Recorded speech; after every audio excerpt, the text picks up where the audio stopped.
teacher sat us down and she said, something terrible has happened overnight. And it happened in the night between the 9th and the 10th.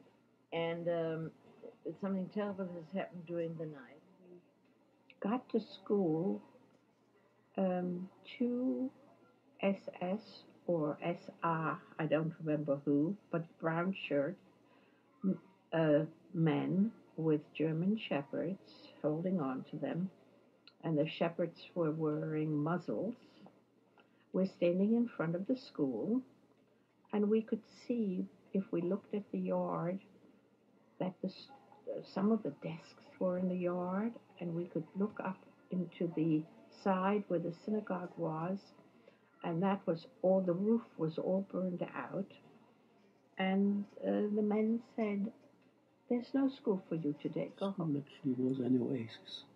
Once we entered the school doors closed behind us. It was a different world. Forgot all the bad times, the harassment. But one thing I never realized, that the teachers were heroes. They came to school every day. Eventually, at the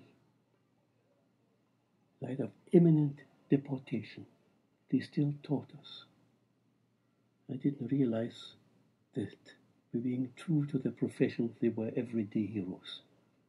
Now I realize what they have done, and I'm eternally grateful. Würzburg during Kristallnacht in the dormitory.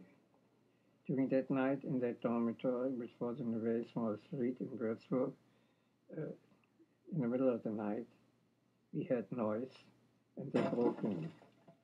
It was a heavy door. They broke in.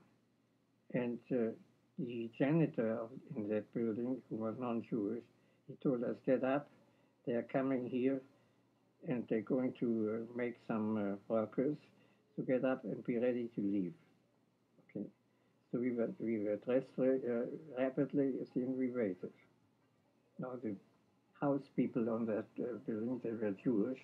He went to the police, but he never came back, because the police was told during this night, don't do anything with us.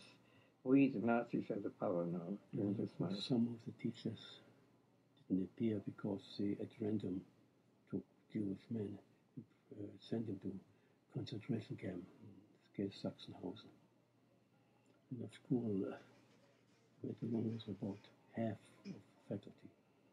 And I remember distinctly, we got a little note was sent home saying, because of the special circumstances, report cards will be late.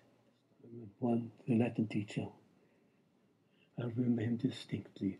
His name was Königsberger. We called him Klopst because there's a very dish, Königsberger dumplings. And while he was quite rotund, at least at the beginning, we called him Klops. He taught Latin. He taught it well. I'm embarrassed how much I have forgotten.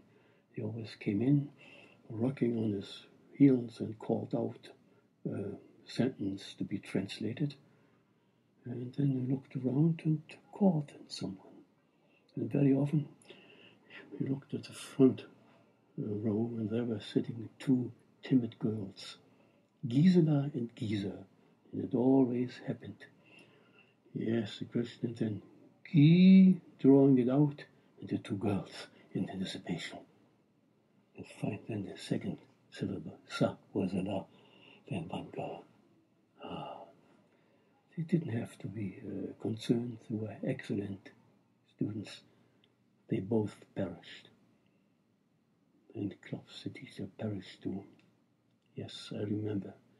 A wonderful teacher.